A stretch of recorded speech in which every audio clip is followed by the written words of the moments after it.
Good evening. Ladies and gentlemen, dear Ronnie Chan, let's start not with some Chinese history, but with some Ronnie Chan history. What history? Ronnie Chan history. Oh, Ronnie Chan history. It's not worth your while, don't worry. So let's go back to the year 1976. At the time, young Ronnie Chan was a student, an MBA student at the University of Southern California. And that was also a time when a lot of things were changing in China and with regard to China. Henry Kissinger and Richard Nixon had just traveled to China to talk to Chairman Mao and his Prime Minister Zhou Enlai a couple of years before that to reach out and to work towards some détente. And a couple of years later, the PRC, the People's Republic of China, was recognized as the legitimate Chinese representative at the UN. So, as a young student, Ronnie, could you imagine that, the big boy China would wake up at some point? Did you sense that something historical was about to happen? Nope. Wasn't smart enough. Napoleon was. Napoleon says when the dragon rises, we should keep the dragon lying. Mm-hmm. Because the day that the dragon rises, it will shake the world. He's smart. I'm not. So 1976, I was just a dumb MBA student, that's all. And in fact, my family come from a business family. So we're very, very suspicious of the communists. Mm. My late father left Hong Kong, left mainland China. My father and mother, my mother's still alive in 97. They got married on Christmas Day in 1948. They left mainland China the next day. And that's why I was born in Hong Kong. My father almost never went back to mainland China. And he just doesn't trust it. So I grew up very suspicious. So I don't care. I have no intention to return to Asia anyway. I was living happily in the United States until my father got sick, so I have no choice. Chinese, you have to take care of your parents. So I went back to China and eventually Hong Kong, and eventually that's how I ended up being there for the last 30-some years. And when did you realize that something big was happening with regard to China? I took over the chairmanship of the publicly listed real estate company that my late father started in 1991. I was confronted with a business decision. That is, what is the future of the company? Turn the clock back a little. My late father died in 1986. Before he died of cancer, father and son had about 8 months together. And every day we discuss the future of Hong Kong. If we don't trust in the communist China, there's still time to get out. Because 1997 was when Hong Kong would return to the motherland. So 1985, when my father was sick, there was still time. Eventually, unfortunately, he died a year later without father and son coming to a conclusion. I took over the company in 1991 from my uncle, who served for 5 years. The question confronting me at the time was, do you stay or do you go? You still have 6 more years to 1997.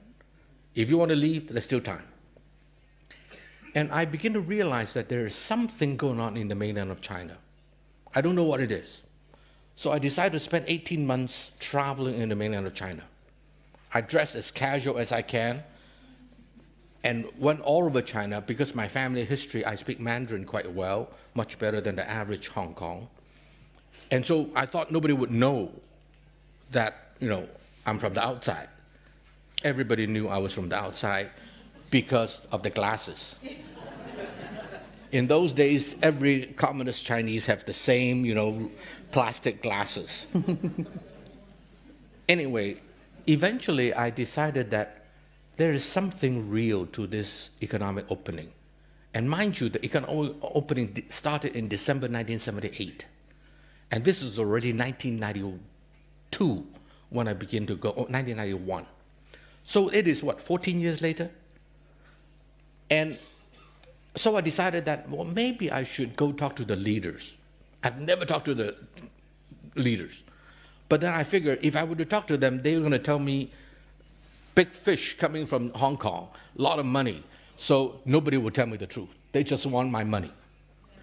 So I decided to go to a conference started by the World Economic Forum. And that's how Klaus Schwab eventually became a good friend of mine. And I went there wanting to figure out what China was really like. To make the long story short, I came to the conclusion that there is enough. I spent 18 months, by the way, traveling the country. I came to the conclusion that there is something real about the reform. I wasn't sure if it would stick, but there's something real there. And so I thought I would try in the market. So in 1992, December, that's when I put the first dollar into the mainland of China. The rest is history. The rest is history. Thank you so much for sharing these personal impressions, Ronnie. Mr. Chan, a few weeks ago, our Beijing correspondent wrote in a Spiegel cover story about China, "This is the end of an era in which the global centers of power were clearly defined and the leading role of the US has never been questioned." Would you share this analysis? Would I share this assessment? Mm-hmm. First of all, you have 1.38 billion people in China, call it 1.4. They were very poor 30-some years ago. So for them to seek a better living is a very natural thing for anybody anywhere in the world.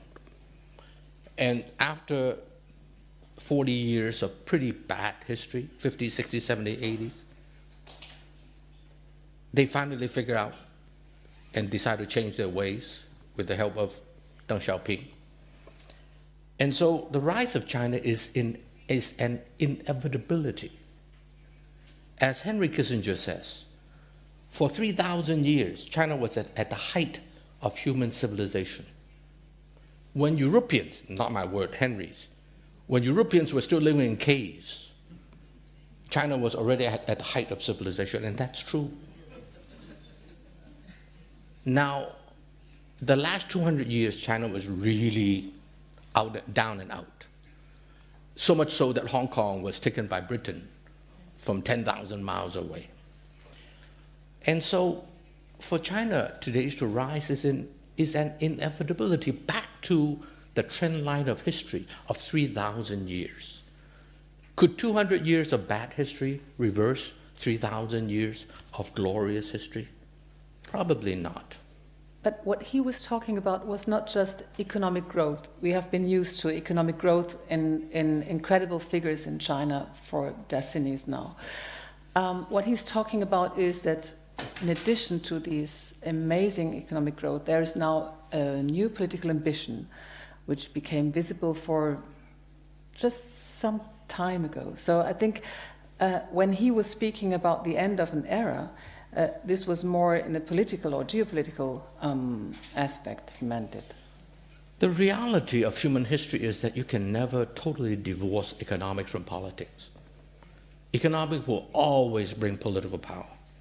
And political power is necessary to keep your economic growth. So get used to it. When you have a big country like China, 1.4 billion people rising economically, it is absolutely natural that political power will accompany the economic power. If not, you will not be able to maintain that growth. I cite you an example. China, 20% of the energy need is imported.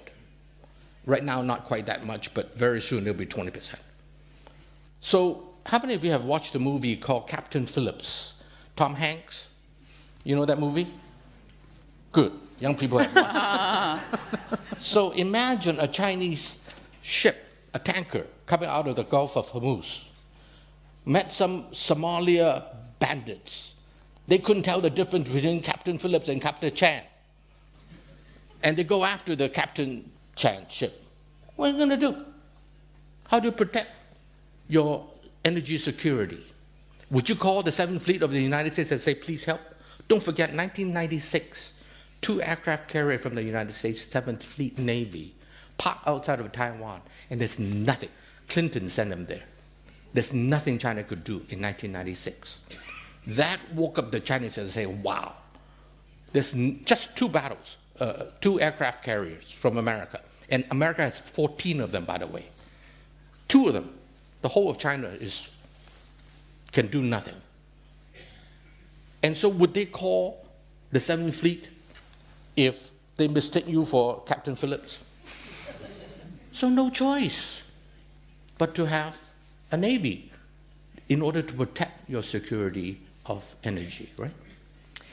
Sure, but in the West we've got the impression that now from the need of protection, having a navy, an army, there is a new political will under Xi Jinping to play a certain role on an international level. Is there any moment for you, a specific moment you could pinpoint when these political ambitions of China became clear in the near past? I don't think that you can pinpoint a time. Perhaps the 1996 2 aircraft carrier sent by Clinton, President Clinton, was as close to it as ever. That woke up the Chinese. You have no choice but to protect your own economic interest. But that said, China is evolving gradually economically, and the political and military need to protect your economic interests will grow together with the economic rise. So the question rather should be posed to the United States. What kind of relationship do you want to have with China? If you want to have a good relationship with China, China can easily become more like Japan. Although, by the way, Japan has the 2nd largest defense budget in the world. Okay, so it's up to the United States what kind of a world of tomorrow you want. China is just doing what is necessary. So, Ronnie, was that 19th Party Congress, was that a watershed in the history of China in the sense that, we have returned to our rightful sort of stature in the community of nations, and we're no longer going to stick to that policy of, reluctance and hiding our true intentions? The answer is a very simple one. Deng Xiaoping said that, meaning that we have to hide ourselves, don't stick out your head, right? Just buckle down and do your own thing. That is at a day and age when China was very poor. Its reliance on international affairs is very limited. So of course you do that, don't cause trouble. But as I said, now 2 things happen. Number 1, China's economy is so integrated with the rest of the world. Energy, as I mentioned, also there's food security. And so there is the need that stems from economics, number 1. Number 2, you have the United States. The United States, everywhere the Chinese turn, Africa, Latin America, Middle East, everywhere you go, America just slapped you on the face. That is just a fact. Just check history of the last 30 years, in particular the last 20 years. So the Chinese say, hey, how do we defend ourselves? We have no choice but to take measures that is commensurate with our economic prowess today. So the fact that Xi Jinping enunciated that doesn't mean that it happened that day. It's such a simple-minded way of looking at things that it happened that day, it changed everything. No, there is 30 years of economic development before that gradually drive China into a position where it's so totally dependent in the rest of the world. And America acting in its own way that the Chinese feel very threatened. So eventually, you have no choice but to have a statement such as what Xi Jinping has said. So it's Chinese foreign policy, as you said, about economic interests. It's also about containing the US. I'm trying to paraphrase you here. But it seems to me that there is also an additional element. What he said at the Party Congress was that he believes it's high time for China to transform itself into a mighty force that could lead the world on political, economic, military, and environmental issues. So could you tell us what exactly he has in mind? What are those projects that he's talking about? You know, you mentioned about China containing the United States. Does China have the ability to contain the United States? Or has it been America that has been containing China? And if somebody want to contain you, what are you going to do? Lie down and say, rape me? What do? You have to do what is necessary for your own people. Of course. So, I think you asked the wrong question. It is not China who is containing the United States. It's the United States who is trying to contain China. Point taken. So China have no choice but to react, respond. Then to your other question about what it means. Well, if you're a big guy like China, there are certain responsibilities. Mm-hmm. And in fact, a lot of people are accusing China today for not taking enough international responsibility. So China tried to take some international responsibility, then you come around and say, hey, what's your intention? No-win situation. Such is the world. Wake up, grow up, get used to it. That's the real politique, like it or not. The only thing you can do is be strong enough to protect yourself, economically, militarily, and otherwise, right? Right. So China is doing any other country would do, except that China is a big country. I walk into any room, nobody notice. I'm 1.6 meters. Nobody would notice me. But if I'm Yao Ming, you know Yao Ming? 2.26 meters, the basketball player, NBA. He walk into any room, he'll be noticed. Like it or not, China is Yao Ming, 1.4 billion people. So whatever they do is in the limelight. They cannot hide like I can. So get used to it. There is a LeBron James, Yao Ming, Shaq O'Neal in the world scene today. And if I were to press you to give us 3 important projects, be it in the realm of politics, be it in the realm of military engagement or economic, in the economic field, what would those 3 projects be? Projects. In terms of China, I mean, what was he talking about in concrete terms? I would say number 1, energy security. Number 2, food security.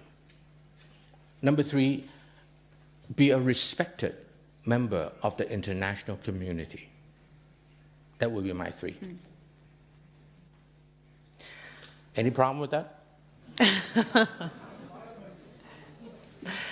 I didn't get your point. Are you denying that something visibly changed in autumn during this 19-party Congress, or would you share the fact that Xi Jinping, with what he said, there is a development leading to this point, but there was something really said and heard which wasn't said and heard before. Would you agree on that or not? If there is something, I don't know what it is. Because America has been moving in a particular direction now for, 15, 20 years, if you like, containing China.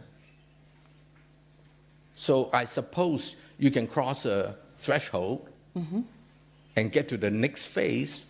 Is that the case? I don't know. What do I know? But what I do know is that there has been a gradual deterioration of the relationship between the United States and China. And the reason is very simple. The United States want to contain China. Okay. So you have to do your best to protect yourself, that's all. An American journalist from the New York Times, but being correspondent in Beijing, Edward Wong, just wrote this month that from trade to internet, from higher education to Hollywood, China is shaping the world in ways that people have only begun to grasp. What is your impression? Do you think the West is aware enough of these epochal changes happening? Whether they are or not is one issue. What is changing is, in actuality, is another thing. Years ago, I gave a speech that says that by China's being weak and out of the international community, because they were so poor and communistic, foolishly, a lot of internal strife and problems, they deprive mankind of 20% of the human ingenuity, creativity, intellectual prowess in the world. China has about 19-20% of the world's population, right? And so you never see anything. How many of you have watched a Chinese movie 20 years ago? How many of you have heard of a Chinese artist or a Chinese musician? Hardly. Because China was poor and out of sync with the rest of the world. But today, as China is economically integrated into the global community, as it gets a little wealthier, surely it will unleash the creativity and artistic expression of 1.4 billion people. In that sense, you will be watching movies from China. You will be listening to Chinese artists playing. You will be going to galleries with Chinese painters. These are inevitable things, which I think is wonderful. Why not? So I think that China will, no question, contribute much more to the global community in many, many fields. Let's change a little bit the topic. For a country that claims the word social in its state's doctrine, social issues appear somewhat absent from Chinese policy imaginations of great power status. What do you mean by social? Social, to behave in a socialistic way. They are not behaving in a socialistic way? That's my question. Oh. President Xi also vowed that China would be making greater contributions to mankind in the coming years. So what could this be? Well, as I mentioned to you, some Chinese movie will likely win the Oscar one of these days. So that would be a contribution. One. I listened to Daniel Barenboim with Dr. Paulson the other day, and I saw him over breakfast the next morning at the same hotel. I almost went up to him and asked, have you heard of a young pianist by the name of Wang Yujia? Any of you have heard of the pianist by the name of Wang Yujia? No? No. You will. She records for Deutsche Grammophon. She was a Gilmore Young Artist recipient 2012 or something like that. So you will be hearing these names. There is a student of mine in Berlin by the name of Ning Feng, who is a violinist. Last time I heard him play was in the Rathaus here in Hamburg, when Helmut Schmidt was there, and the then premier of China, Wen Jiabao, was there. So they will contribute in many, many ways. But these now you are telling about cultural or art or music. I mean, there are still other. It's beautiful and necessary, absolutely. But there are still other great responsibilities, and such as making the world a better one. Good. Doing your part to have a clean environment. Good. Respect things you're not respecting, perhaps up to now in China. Okay. Let's take some of those as an example. Yeah. Who have been more contributing to African nations in the last 20 years? The Europeans were colonialists in the old days. I made a mistake of saying to the king of Belgium one time, I used the word Congo. The Chinese just traded with Africa. They have their problem, I know that. Especially the private companies. The state-owned enterprises are far better, by the way. And so the model of economic development that China has just underwent in the last 30 years, in my opinion and that of many economists, is far more akin to the condition of many developing economies, such as in Africa and in other parts of the world. And so China can be a great model for a lot of these economies to learn from. For the African economies. Yes, or in poorer economies in general. You talk about the green, the environmental issue. In 1974, when I was entering MBA school, as you mentioned, Nora, I was in Southern California, Claremont Graduate University, and I was driving up the hill. I cannot see the hill in front of me, because in 1973-74, Los Angeles was such a disaster in the environment. I have photograph here, 1952, London. Remember that? People have to wear masks on the street. So 1952, Britain. 1972, 73, Los Angeles. Now you have 2017, China. Economic development will produce a lot of terrible effects to the environment unless you are really enlightened. But it's not enough to be enlightened. You also need money. George Shultz asked me, George Shultz, the former Secretary of State of Ronald Reagan, asked me maybe 15 years ago, how come China does not build electric cars? All electric cars. I said, good, wonderful idea. 20 years ago, China does not have the technology even for combustion cars, let alone electric cars. So I said, George, if you want China to do that, who's going to pay? 20 years ago, China was poor. You want them to build all electric cars, and at that time, electric cars are not as efficient as it is today. Are you willing to pay? I shut them up. If the West want China to take care of the environment when they were still poor, who's going to pay? Now, let me tell you something also. Today, I can assure you, the leaders in Beijing are far more enlightened than the leaders in Washington, D.C. concerning the environment. Now, let me tell you something also. Let me tell you also something. You know the U.S. Green Building Council? They take care of building, make sure that they are green, right? The first shopping center that has gold standard of U.S. Green Building Council, what country is it in? China. Does it start with a C? Yes. Second one, China. Third one, China. Fourth, fifth, sixth, China. The fact that they're all done by my company is coincidental, okay? I think that point is definitely taken, Ronnie. But let's come back to the sort of with great power comes great responsibility thing.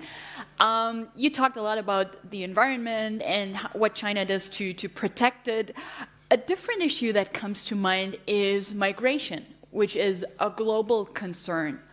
Now, could you imagine that China takes in refugees from, say, Syria or other parts of the Middle East, or even closer to home, maybe from Myanmar? Is that an issue where China could also show responsibility?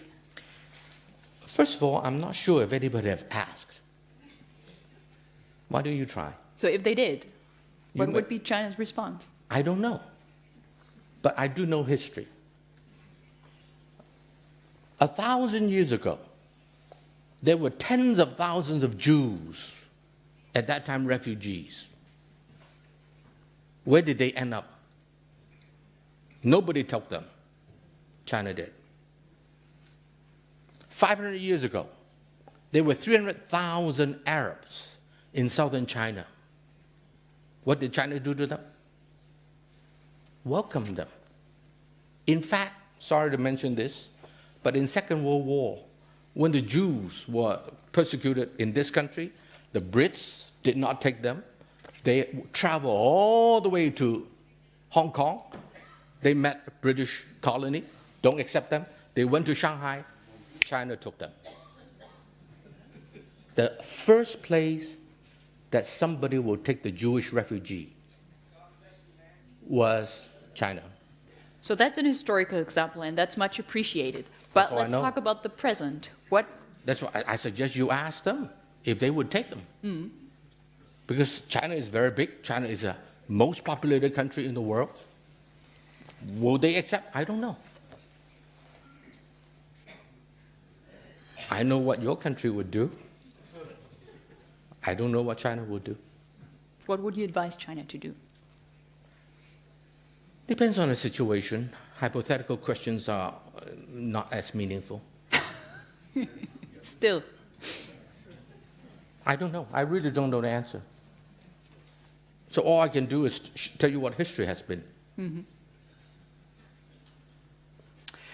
The title of these discussions is The World in Disorder or World Order Under Pressure. And I think there's enormous amount of uncertainty regarding the current world order. But there are some things perhaps we can agree on. One is China has arrived or is in the process of arriving on the great power stage. The second is the Western-dominated order is changing, is in crisis, possibly crumbling. Do you see a relation between the 2 points? Is perhaps one point favoring the other one? What do you mean by 1 point? The second one of the Western world in disorder, making the role of China on the international scene even bigger than it was possible before. Whether the West is in disorder or not, the rise of a big country like China, no choice, will change the world order. You don't need to intentionally change anything. Your presence will change everything. Today's trade of China is about the same as that of the United States. So the two of them has trade of what? 4 trillion, 5 trillion a piece, import, export, add together. And so, you know, when you are that big, you will change the world whether you like it or not. The answer rather, the question rather is the rest of the world willing to accept that 1.4 billion people want to better their livelihood? Is that legitimate? So the question should not be addressed to me. The question should be addressed to ladies and gentlemen in the audience. What is your impression? How is the West reacting to this rise of China and to its will to play, apparently, a new role on the political scene? I have my worries. And the reason is the following. The West have been strong for the last 400 years, 500 years, since Renaissance. And China has been waning for the last 200-300 years. And it is never easy to accept a new player. And today, the West is very ideological. In particular, sorry, Thomas, Germany. I talked to journalists from Süddeutsche, Frankfurter Gemeinde, and the French, wherever. No other journalists are as ideological as that of the German newspaper that I know. I never talked to Der Spiegel, Peter. Maybe you're better. No, we're not at all. But whatever it is, you know, let me tell you this. I'll answer it this way. I was in Frankfurt. I was in Hamburg one time, and Angela Merkel was speaking, and 4 or 5 times in her speech, she said, "Shared value." Shared value. Helmut Schmidt was sitting on stage with her.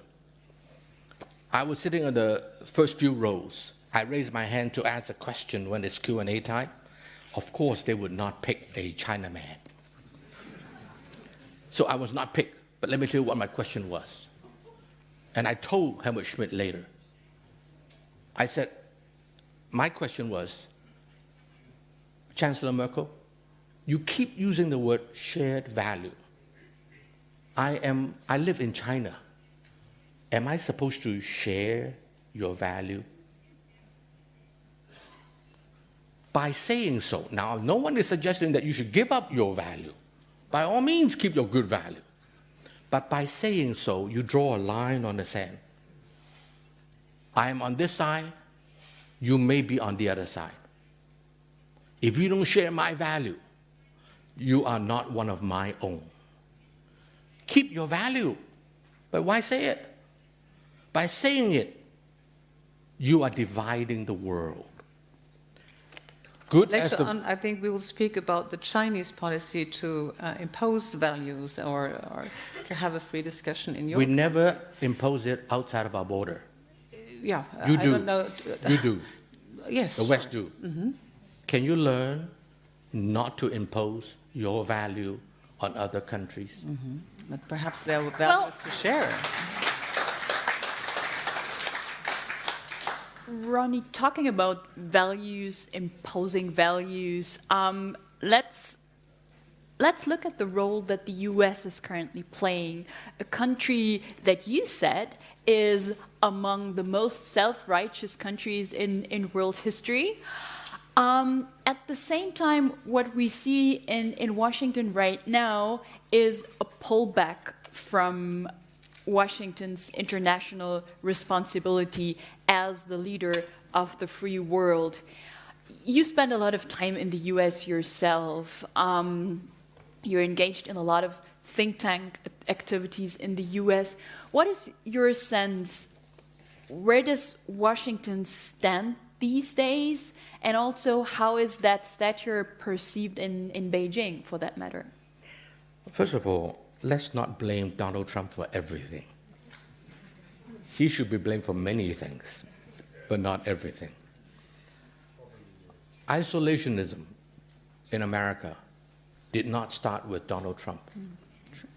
In fact, I asked the following question. All of you know the origin of the United States, 1776 and so forth. Was America founded on internationalization, or was it founded on isolationism? Yeah. Think about it. What's Monroe Doctrine? Right? 1820-some. All those tells us that America from day one is an isolationism country, not an internationalism country. The fact that you and I live our whole life in the post-World War II era, where America was originally reluctantly pulled into the international scene, does not mean that America historically was an internationalism country. In fact, roughly only 1/3 of its history, particularly after dragged into the Second World War, is the United States, an internationalist. So for America to go back to isolationism should not surprise any of us.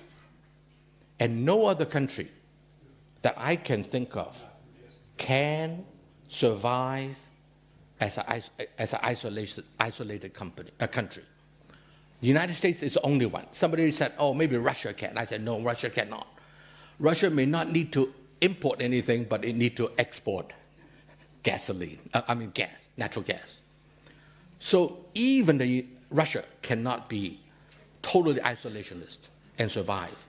The only country that I can think of is the United States. 2 oceans on 2 sides, small Canada on the north, Mexico in the south, not a threat to Russia, to the United States economically or militarily. So America can easily go back to isolationism. And I do worry that America has that tendency always. And so let's not be too surprised if America moved toward isolationism. I don't like it. But what can I do? And I do fear that America, especially now with Trump in the White House, may be moving the country further in isolationism, which I don't think is necessarily good for the world. And that means that China has to take on more responsibility, fill that vacuum. Well, China never want to be number one because China always was number one for 3,000 years. Then the last 200 years become number nothing. A couple thousand British soldiers took over China. In Shanghai, where my mother grew up, in Shanghai, in the parks, there's a sign that says, no dogs and Chinese. This is in your home. What would you like, Britta? You go home, in your bedroom, there's a sign that says, no dogs and Britta. That's exactly what the colonialists did to China. And so, you know, China has this terrible history of the last couple hundred years of under oppression by the West. 22,000 soldiers in 1900, 8 nations defeated the whole of China, from Europeans mostly, except the United States. So China is today just want to be back to the global scene as a responsible and respected member of the international community. How much responsibility you want them to take? It depends. So far, they are the most business-oriented country that I know. They try to keep their hand off all the politics and so forth. Middle East, they try to get out of it. They don't want to touch it, right? Do you want China to take more responsibility? If you do, then let me assure you, somebody will say, see, China is overextended itself in exerting its influence around the world. So the Chinese say, to hell with it. No win situation, we just do what we want to do. Those who are visiting China these days and even if they can't read Mandarin, they have to consider that there are a lot of books and written works on the end of the West. Would you subscribe to this theory? Are we already living in a kind of post-Western order? Not at all. You cannot prevent somebody from being foolish, especially on the internet. You have foolish people in this country. China has tons of it, just that they have many times more people. You wouldn't agree that's on all. that. We're not a system yet. Well, Ronnie, if I may, since we're talking about, China's rise or China having risen to great power status, here's a question that I received from the audience, and let me read it to you. Given China's treatment of Uyghurs, Tibetans, and dissidents, do you sympathize with those who fear the rise of China? Well, if you are the Uyghurs, I can certainly understand. Because of historic reasons, the northwestern part of China, Xinjiang province in particular, has always been a mixed area between the Uyghurs and the Han people, which comprise 92% of the Chinese population. It has always been a mixed area. My sister-in-law comes from there.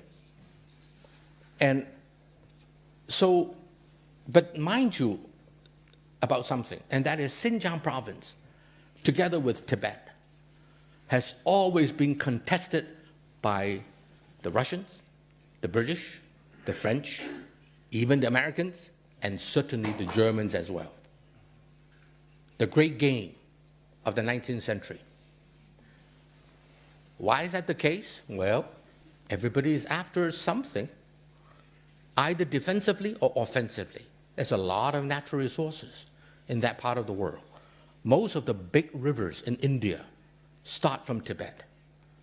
And so the great game, now, you say, why are the Chinese, in Xinjiang province and Tibet province? Because they have been that way for the last couple of thousands of years.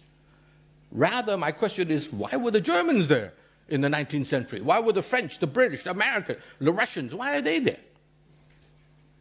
So, such is human affairs. China is no saint. Neither Americans, nor British, or French, nor German, sorry. Nobody is a saint. Everybody is after his own interest. So there are reasons to be concerned about China's rise. That's what you're saying. Of course there is. Who would be so naive to think that a big guy like China with 1.4 billion people rising, people would not be worried? right? So the question is not whether, what I do object to is irrational fear. Fear is understandable. Irrational fear is terrible. I asked some questions in the last 3.5 days since I've been in Germany, and I've been talking to a lot of think tank people. I asked them simple facts, and they don't know the facts. And yet they are so, shall I say, irrationally fear of China. Let's get the facts right first. Talking about getting facts right, here comes your favorite question, Ronnie. Let's talk a little bit about the South China Sea, which is, for all intents and purposes, one of the flashpoints, not only between China and its neighbors, but also in China, in Chinese-American relations. Now, you know, what a lot of people find hard, not only in the West, but also in China's neighborhood, is to square that rhetoric of China's peaceful rise with actions in the South China Sea. Land reclamations, building military bases on those artificial islands. How does that go together? Very simple. First of all, Japan in 1945 has to give back all the territory that it has taken from its neighbors. Who did Japan give all those islands back to? Spratly and Paracel. Who to?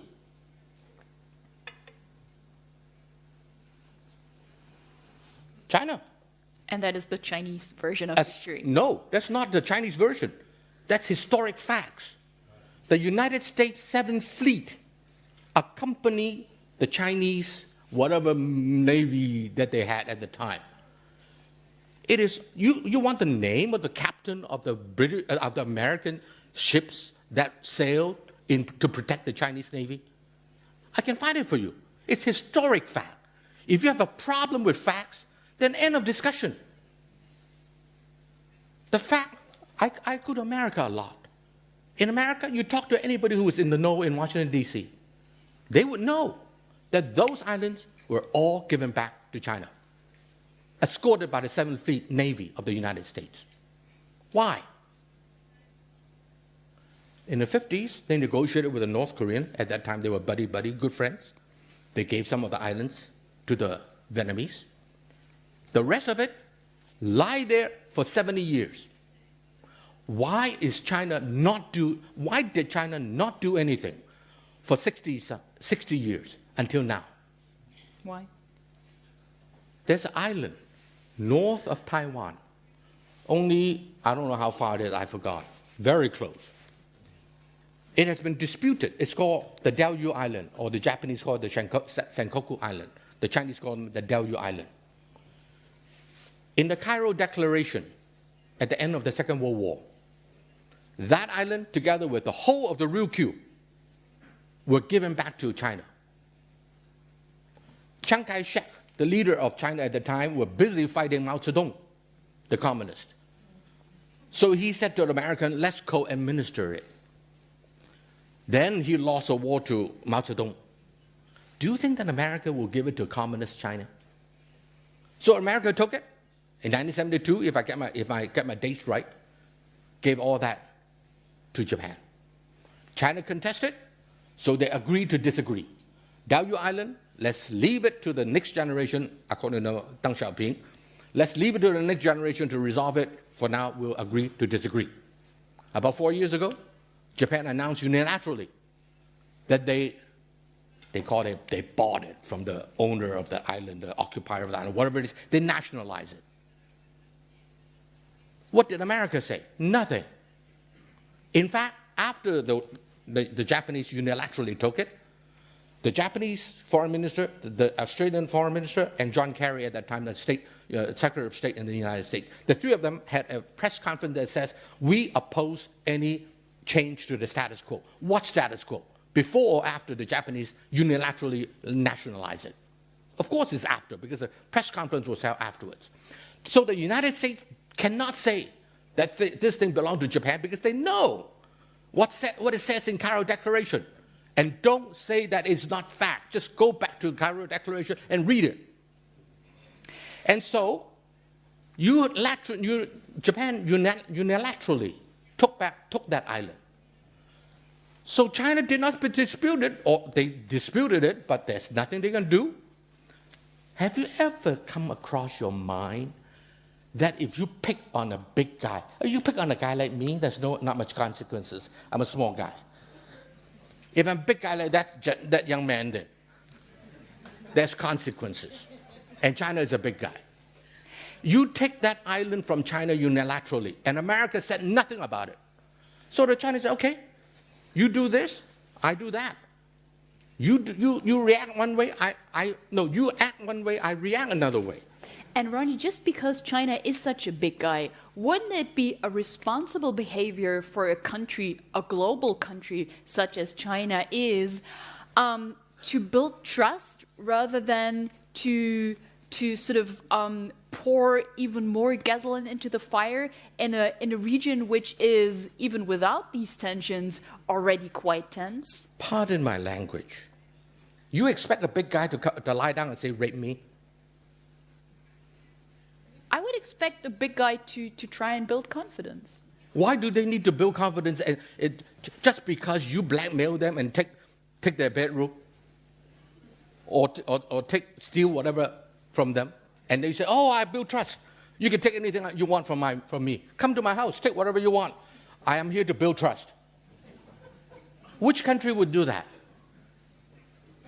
Why do you expect that of China? But other countries would consider legitimate claims from the neighbors for the situation is not as clear as you might see or interpret it. Do you know that in the 1960s, there was a German radio station that wrote to Manila and said, can I build a broadcasting station on this island? And Manila wrote back and said, we don't own it. Now Manila claims that they own that island. In the 1970s, you check history. Before 1970s, none of those nations in the South China Sea surrounding claim any of that stuff. It is in the 70s when China was undergoing the Cultural Revolution.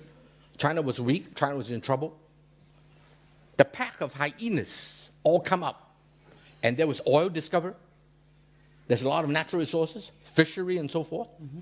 Suddenly everyone want to claim. But why did the United States 7th Fleet escorted the Chinese Navy to take back all that island in 1945? You tell me, please. Why? Mm-hmm. They don't own it? I can't tell you. Then please consider it. I think, we could perhaps speak another hour about the South China Sea. You have a very explicit point of view on that. America, no, anybody in the know, including David Petraeus, my friend, by the way, ask them about South China Sea, not an issue. Why? They know the facts.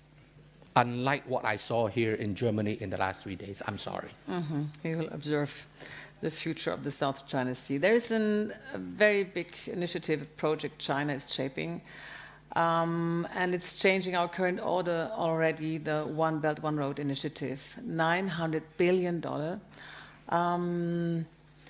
A lot of Western partners observe it with, we would say, perhaps suspicion. The German Foreign Minister Sigmar Gabriel said concerning the One Belt and One Road... Which country's foreign minister? German. I'm sorry, I apologize. Germany's foreign minister. He said that the problem concerning the One Belt, One Road initiative is not China having a strategy, but the West lacking a strategy. Would you agree on that? Yeah, he put it in a very interesting way. Mm-hmm. The reality is, what is the Belt and Road Initiative? The Belt and Road Initiative is nothing more than the Silk Road of 2,000 years ago. 2,000 years ago, the Silk Road has two parts, the sea road and the land link. Mm-hmm. The one belt is a terrestrial link. The sea route, or sea road, if you will, is what it is. And the Silk Road in the old days has those two parts. In fact, there's more along the water than there were on land, the old Silk Road. Today, which part of the world is the least globalized? The Silk Road was the beginning of globalization as we understand it today, right? So which part of the world is the least globalized in the whole wide world today? Now, I travel 70% of the time. I go to, I don't know, Armenia, Georgia, Kazakhstan, wherever, Turkey, Israel. The most not, or I should say the least globalized part of the world is perhaps Central Asia. I go to Africa, it's pretty globalized. I go to Latin America, pretty globalized. Central Asia. So sooner or later, whether the Chinese raise this issue of Belt and Road Initiative, call it whatever you want, New Silk Road, whatever, somebody will figure that one out and say that is a part of the world that is not globalized, that ought to be globalized. On the one hand, to do trade so that we can open more new market. On the other hand, hopefully it will benefit the livelihood of the local people as well. So the Belt and Road Initiative, Xi Jinping mentioned it. If you didn't mention it, that's your problem. China mentioned it, but no country can own the Silk Road. You can own whatever is within your border. That which is beyond is none of yours. That's where you collaborate and trade and do business together. So I think that the Belt and Road Initiative to the Chinese makes a lot of sense, economically and politically. So would you agree that it's also a geopolitical project disguised as an economic one? No, it's very economic as well as political. Why do you have to segregate the two? You cannot segregate the two. Mm-hmm. Economics and politics, at the end of the day, is all together. So consider the fact that China needs energy, as I mentioned, right? Energy security. A lot of those countries on the New Silk Road are rich in energy, right? Mm-hmm. Azerbaijan, Russia, Kazakhstan, that whole area, Turkmenistan, the whole area, Iran. So China, it makes a lot of sense economically to be friendly with those countries to ensure a steady supply of energy. Russia has a lot of it, but as we all know, just talk to my Ukrainian friends, Russia is not necessarily the most reliable. And they negotiated with the Russians for 15 years and they couldn't get a gas deal until America and the West, you guys, begin to sanction Russia, and suddenly Russia struck a deal with China. Mm-hmm. But everyone knows Russia, is it that reliable? Think twice. So China needs to diversify its energy sources. And so it is very economic. Of course, it's political too, because, all those countries, a lot of them are Muslim countries. China has a domestic Muslim population. By having good relationship with those countries, hopefully you will have less of a problem domestically. You mentioned the Uyghurs. So geopolitical, geoeconomic, it makes sense for China. And by the way, it makes sense for the local countries as well. The former Prime Minister of Pakistan said to me last year, $39 billion is already into Pakistan to build roads, the corridor, For China, it makes a lot of geopolitical and geoeconomic sense. And so, but then for Pakistan, you got roads, you got railroads, you got ports. Why not? Everybody wins. Everybody wins. That's sort of the buzzword. Let's look at the far end of the Silk Road from a Beijing perspective for a moment. Europe. The Chinese have increasingly turned to Europe when it comes to international cooperation. Emmanuel Macron, the French president, went to Beijing a couple of days ago, and he brought a very nice black horse with him from the Republican Guard as a gift to Xi Jinping. So one of the questions that people ask themselves here in Germany, but also probably in other parts of Europe, is who is Beijing's key interlocutor in Europe? Is it Angela Merkel or is it Emmanuel Macron? That's a dangerous question. The answer is simple. Whoever wants to be a friend. If Germany wants to be a friend, for example, in the old days, Helmut Kohl's days, every year he'd take a big delegation to China. Even Schroeder did some of that, right? Recognizing the economic opportunities. Merkel did too. Merkel did too, okay. So if you want to be a friend of China, China is more than happy to be a friend of yours.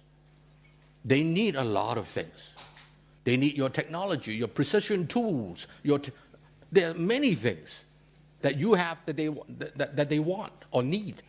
In the case of Germany, it's more they need, such as precision tools.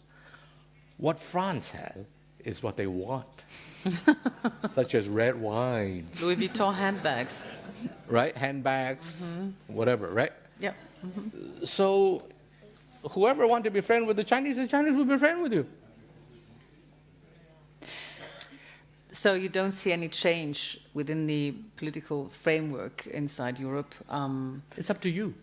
No, you as a trading and negotiating partner. No, it's a trading partner. Whoever wants to trade, they will trade. I mean, is there, with the arrival of Emmanuel Macron in France, is this changing anything for you? It depends on how Beijing look at Macron and hence his government. If there are ulterior motive that the Chinese detect, of course they'll be a little bit more cautious. But I think that so far, from what I can tell, a lot of it is basically trade related. And China being a big country, the United States always like to, slap trade sanctions on everybody. Perhaps another one is coming, right? As you indicated that Xi Jinping and Donald Trump had a phone call. So Europe is a big market. 600 million people, very wealthy, buy a lot of goods and can supply a lot of necessary or desirable goods to the Chinese. They are happy to trade with you. They're happy to trade with us Europeans. They may also may or may not be happy to collaborate with us on international issues such as the North Korean nuclear issue, where Europe plays a minor role for all intents and purposes. Let me ask another question, Ronnie, which comes from the audience concerning Beijing's role in the DPRK nuclear crisis.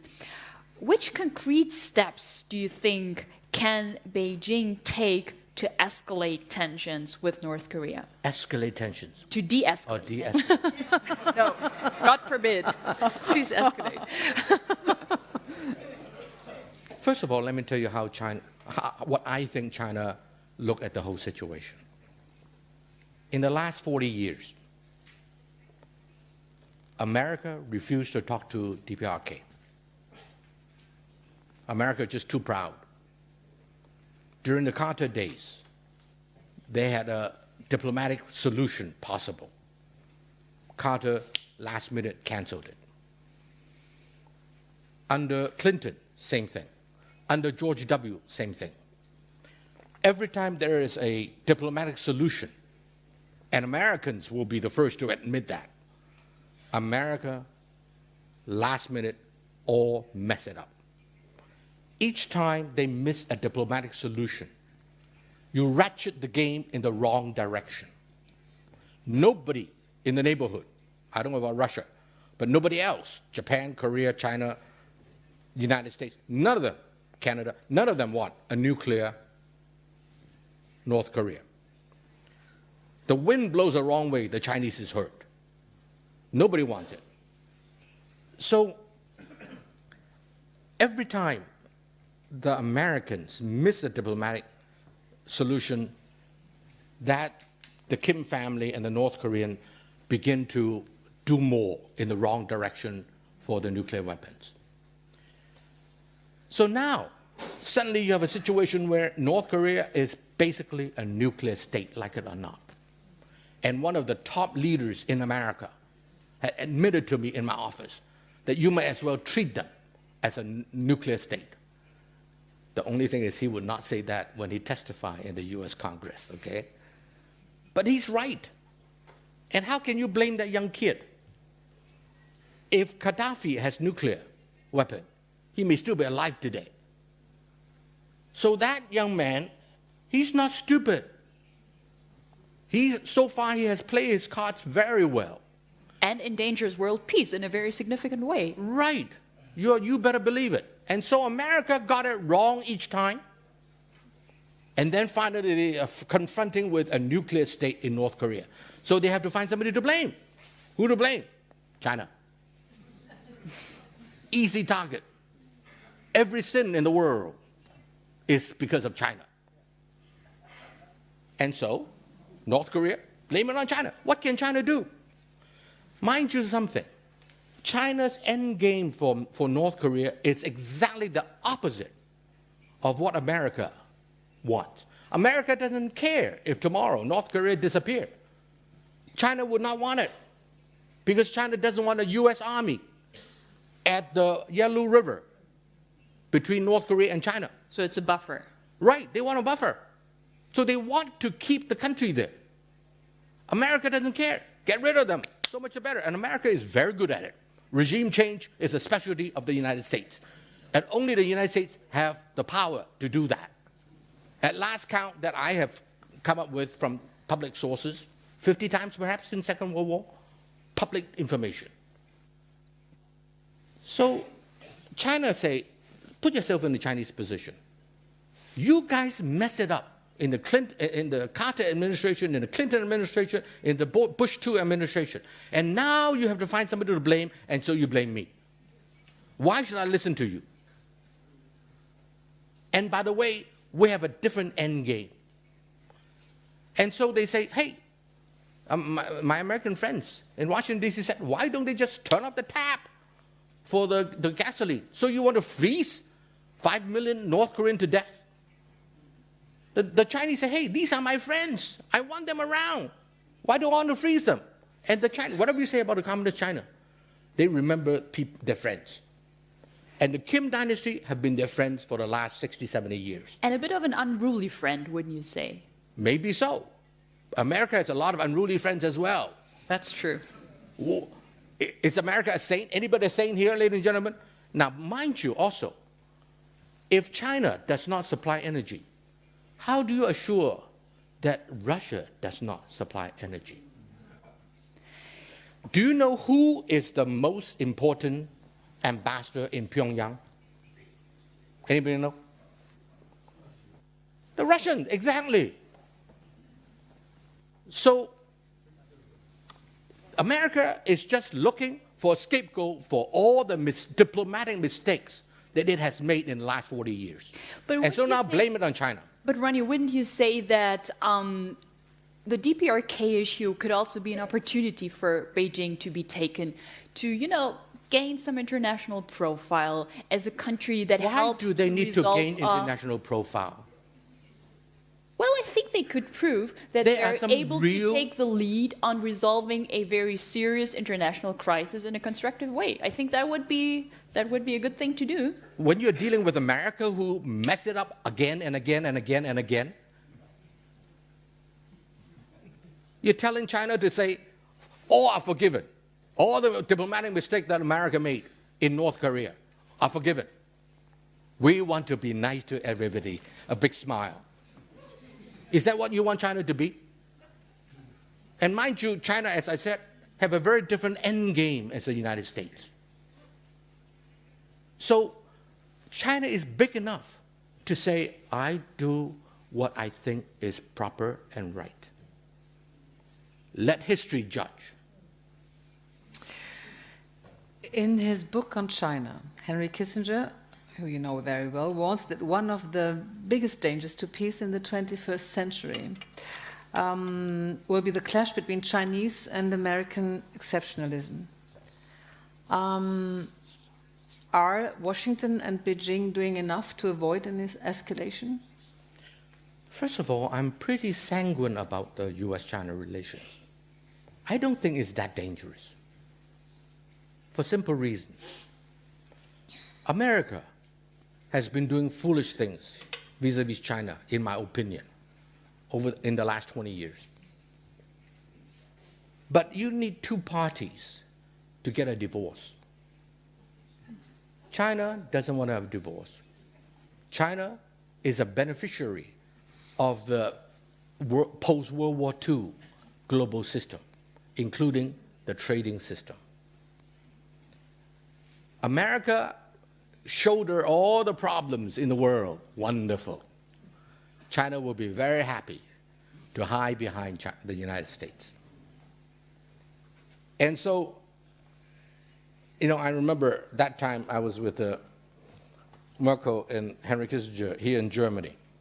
And an Indian economist and I were sharing we're just a minor speaker in a small session on Asian economy. He said to me, he said, China is buying oil, gas, and mineral, and this and that everywhere, coal. We India are doing exactly the same, but we're just so happy that China is in the front, China is bigger, China is buying more, so all the blame go to China, which is true. China like to do the same thing with the United States. Let you take care of, be the police, you solve all those problems, right? You bear all the responsibility, and we just support you. But don't make us number one. I gave a talk one time with Kevin Rudd. I said, China, in my opinion, is very happy to play second fiddle to the United States in international affairs. Sitting in the front row was a Chinese ambassador to the United States. This is in Washington, D.C., in the K. Adams Hotel, many of you know, just in front of the White House. And so I said, my opinion, China is very happy to play second fiddle to the United States. Before we end, the organizer, the president of that organization asked the ambassador, said, please, Mr. Ambassador, would you like to share something before we call it a night? And the ambassador got up and he said, of course he cannot say he agrees with me, right? He's a diplomat. So he said, well, a lot of the things that Mr. Chan say, I think it's worthy of our considering. But we in China have long decided that we don't want to be number one because it's very expensive. I thought to myself, you're right. Moreover, you can never be number one. You don't have the political system, you don't have the military, you don't have the science, you don't have the rigor of research in your universities and many other things. But it doesn't matter. He's an ambassador, so he had to say the politically correct thing, right? So he said, we don't want to be number one. The best position to be in is number 3 or number 4. But we got up one morning and suddenly found out we're number 2. And we found out that it's a very dangerous position because you turn to the right, the number 1 will slap you. And you turn to the left, the number 1 will slap you. And he sat down. He's right. He got a point. He got a point. And so China would much rather stay below the radar screen as far as being the number 1 is concerned. Do you know who sends more peacekeeping forces in the world today, number 1? Who sends the most? China. China. So they are doing something. So I think that China will be happy to have America be the number 1. I have another question coming from the public. You've mentioned China's desire to become a respected member of the international community. How would you describe China's approach to becoming respected? Where do you see obstacles in this goal, to this goal? Well, obviously, China at this stage is concentrating on economics rather than political. So if China were to help many African countries, for example, develop, instead of plundering them like the European countries, helping them develop, buy from them. You have a problem with colonialism? That part of the history is it hurts too much to remember?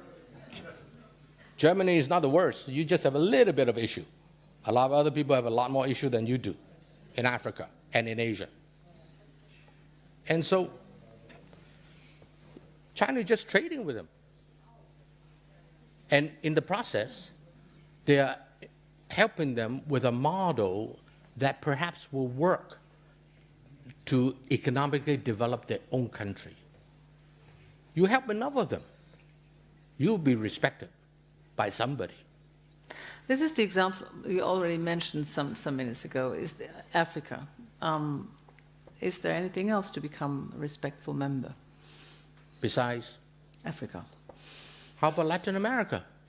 How about a lot of the other smaller countries around the world? There are many issues in the world today. And I think that China can collaborate with the United States.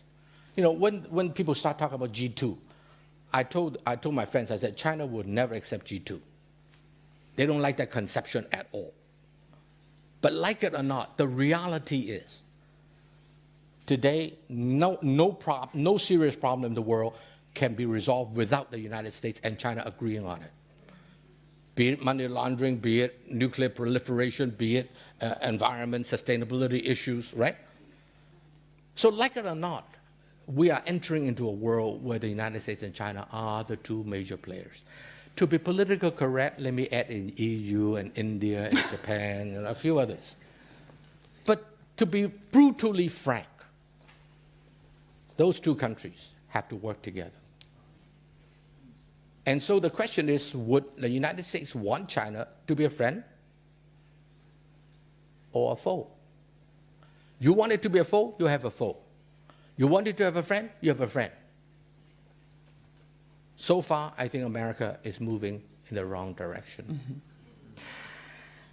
We are approaching the end, but I would like to speak with you about your native city, Hong Kong, which has been in the news for a long time now.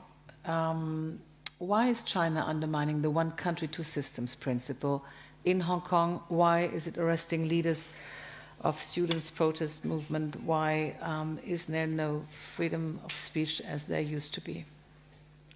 You know, you guys really don't know the facts. Okay. We heard that before. Mm-hmm. Do you know that under the Brits, if any newspaper were to criticize the British government, you would not be invited to the next government press conference? You would perhaps not be arrested. Do you know that nobody's arrested in Hong Kong because of that? Mm-hmm, mm-hmm. Do you know that they tapped telephones before 1997 by the British? Regularly. Even the list of names came up. One of them is on my board. So you think the Brits are saints? Think twice. I fault China for not abiding by the basic law, not because they are too tight, because they are absolutely way too loose. They did not abide by the basic law because they have a policy. The best way to manage Hong Kong is to not manage it. 不管就是管好. Just let it go. Let them manage themselves. Although the basic law demand that they play a certain role, they didn't. And so, you have all those things that are happening. Do you know that the press freedom today is far more freer than it was under the Brits? You don't know that because you don't believe it. You read Chinese? Why is it then, for example, one of the activists of the students' movement, Joshua Wong, wasn't allowed to speak at the Asia Society? Good question. Thank you for asking.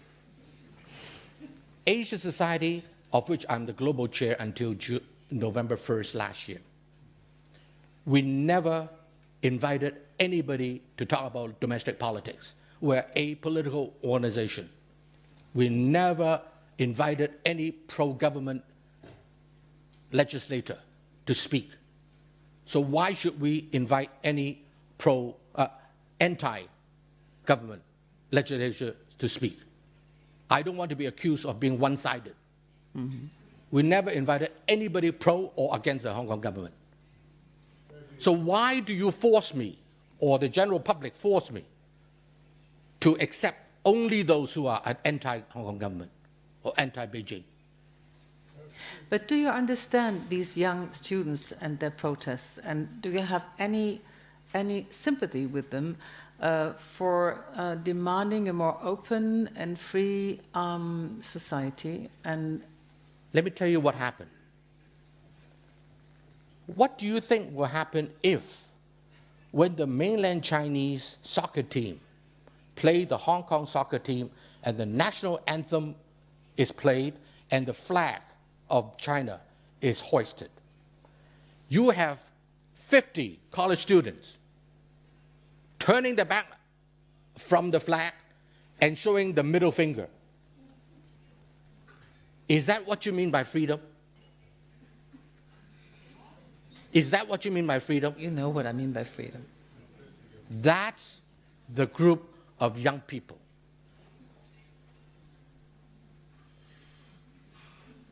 Is it right to turn your back against the national flag and raise your, I don't want to do it, okay?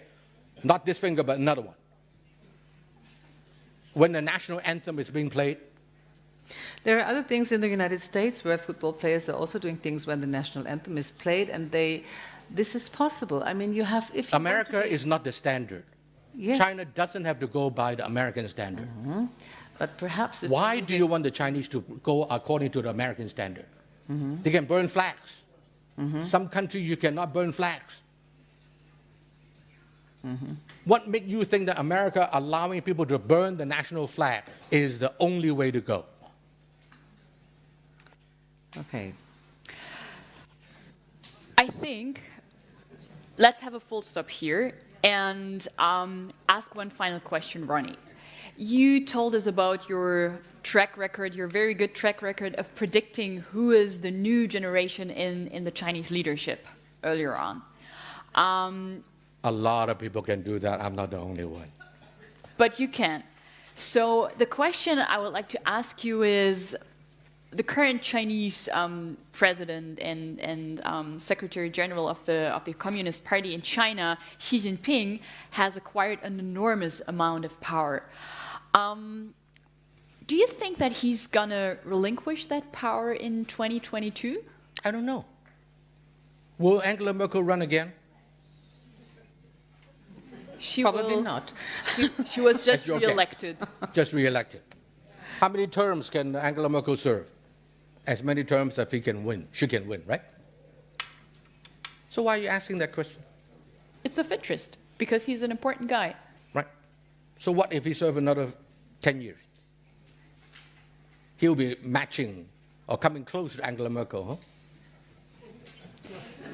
It would be indicative of how the Chinese system functions, or... The Chinese system is not a very rigid, institutionalized system. It's evolving very fast. Mm-hmm. And as time goes on, the Chinese system will no doubt have to evolve even more.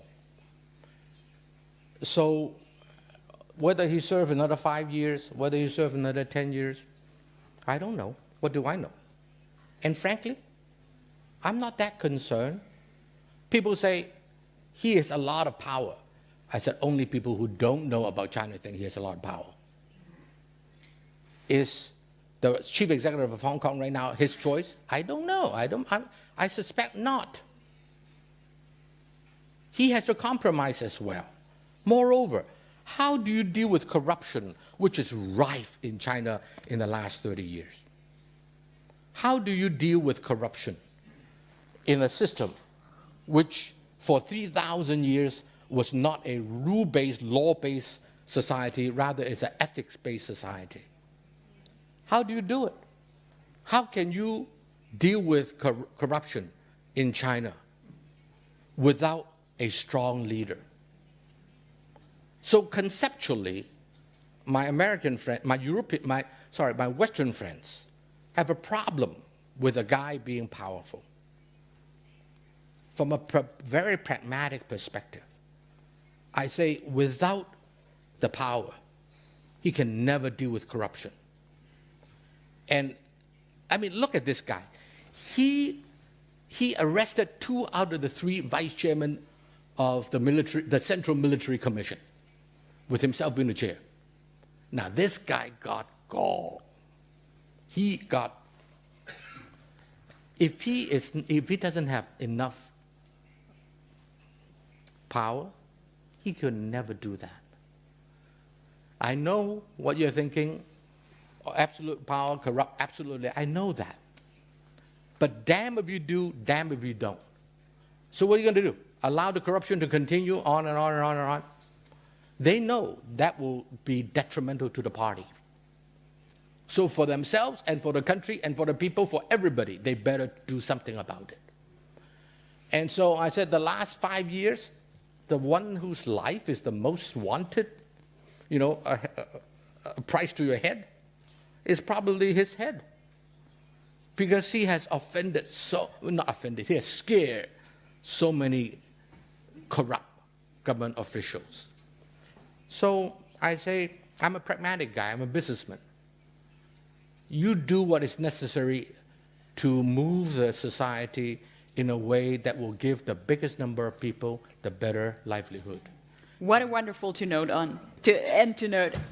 Thank you so much, Ronnie. Ladies and gentlemen, meine Damen und Herren, ich wechsle mal über ins Deutsche. Ich möchte mich ganz herzlich bedanken, zunächst mal bei Ronnie Chan. Die South China Morning Post hat über ihn geschrieben, er ist ein Vulkan aus Energie, Unternehmergeist und Ideen. Das hat er heute hier gezeigt.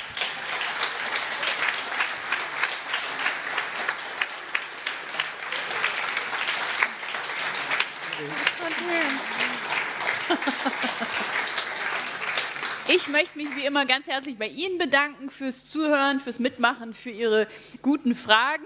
Herzlichen Dank auch an Britta Sandberg für die gemeinsame Moderation. Hat Spaß gemacht. Wir haben hier diskutiert, im wahrsten Sinne des Wortes, bis die Köpfe geraucht haben. Um uns jetzt ein bisschen abzukühlen, laden wir Sie alle noch ein auf ein Gläschen Wein, Saft, Bier, whatever und freuen uns, wenn Sie noch ein bisschen dabei bleiben. Vielen Dank.